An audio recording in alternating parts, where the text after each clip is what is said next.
Bonjour les enfants, aujourd'hui je voudrais qu'on aborde une notion qui est importante en aquarelle, qu'on a déjà vue, mais que c'est bien de revoir, c'est la dilution et la concentration.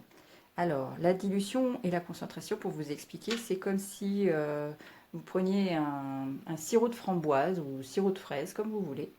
Le sirop, c'est la partie concentrée, très concentrée de la couleur. Et si vous voulez la diluer, la rendre plus claire, il faut rajouter de l'eau à votre sirop. Et vous avez une super grenadine. Donc, très concentré, le sirop, on l'applique, il est comme ça, très foncé. Voilà. Et plus je vais rajouter de l'eau dans mon sirop, et plus il va être clair. Donc je reprends de l'eau propre à chaque fois. Voilà. Après, je reprends même plus de couleur. Je laisse juste la couleur qu'il y a sur le pinceau.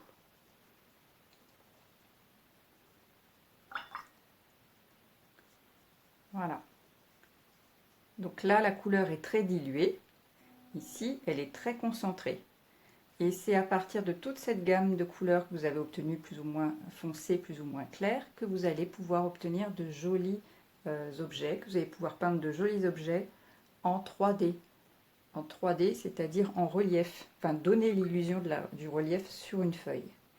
Toutes les parties que vous allez travailler diluées, c'est les parties qui prennent la lumière. Donc, c'est les parties qui viennent vers vous. Toutes les parties qui sont foncées, c'est les parties qui ne prennent pas la lumière, donc qui sont à l'ombre, on va dire, qui sont dans un creux. Par exemple, si c'est un arbre, ça va être le creux de l'arbre. Donc ça va donner du relief. Et puis entre les deux tons, il y a les tons moyens. Par exemple, si je veux peindre une pomme, voilà ma pomme.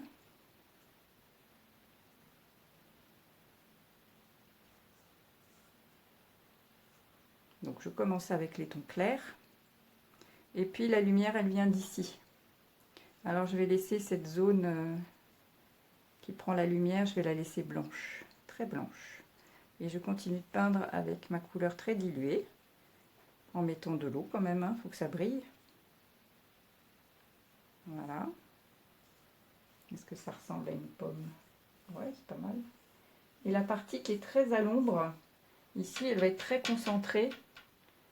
Donc je ne vais pas prendre beaucoup d'eau, je vais prendre beaucoup de pigments, beaucoup de couleurs, beaucoup de sirop si vous voulez. Voilà, je viens l'appliquer sur la partie qui est à l'opposé de la lumière. La lumière, elle vient d'ici, hein. Donc cette partie-là, elle est à l'ombre. Donc je la fais plus foncée. Et alors le foncé, si vous regardez bien, le foncé va se mélanger au clair. Et vous allez avoir un joli passage de foncé vers la lumière. Alors vous pouvez incliner la feuille pour aider le pigment à descendre, hein. Voilà, ça travaille tout seul l'aquarelle. Je peux encore faire plus foncé si je veux, hein.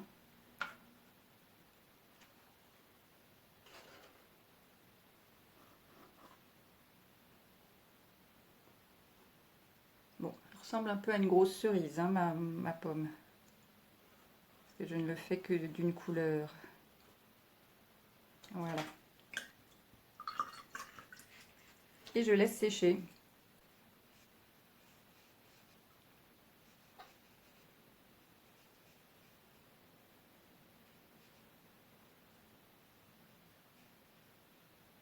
Voilà. Alors le creux de la pomme aussi est à l'ombre, hein. Si vous regardez bien une pomme, ici c'est creux au niveau de la tige. Et du coup ça prend pas la lumière. Après vous pouvez rajouter une ombre. Alors plutôt que de faire des ombres grises ou noires, je vous conseille de faire des ombres qui sont plus dans le ton bleu ou dans les tons violets. Donc ma lumière vient d'ici. Et du coup je fais mon ombre de l'autre côté. Alors, je vais reprendre le gros pinceau. Et je vais estomper les bords. Avec de l'eau claire, je passe le pinceau sur les bords de la peinture. Et ça se dilue encore une fois, hein. Et puis on peut rajouter un petit peu de rouge dans l'ombre. On vient mettre la couleur de l'objet dans l'ombre.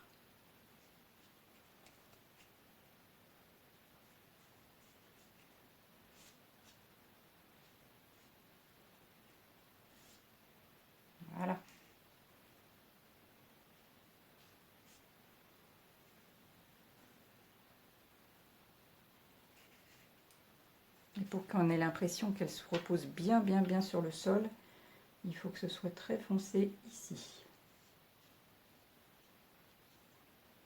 Voilà. Comme ça, elle est posée.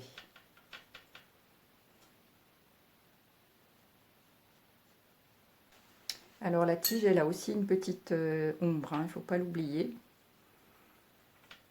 Donc il faut revenir avec une couleur plus foncée, c'est-à-dire avec moins d'eau et plus de couleur.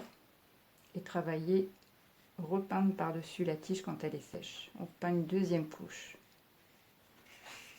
Voilà. En résumé, on voit qu'on a travaillé les tons clairs à l'endroit où la lumière vient frapper l'objet. On a travaillé les tons foncés à l'opposé, en mettant moins d'eau et plus de pigments. Et les tons moyens se sont formés tout seuls. En se mélangeant le clair et le foncé, on obtient des tons moyens. Et ça vous donne un objet, ça vous donne l'illusion de l'arrondi.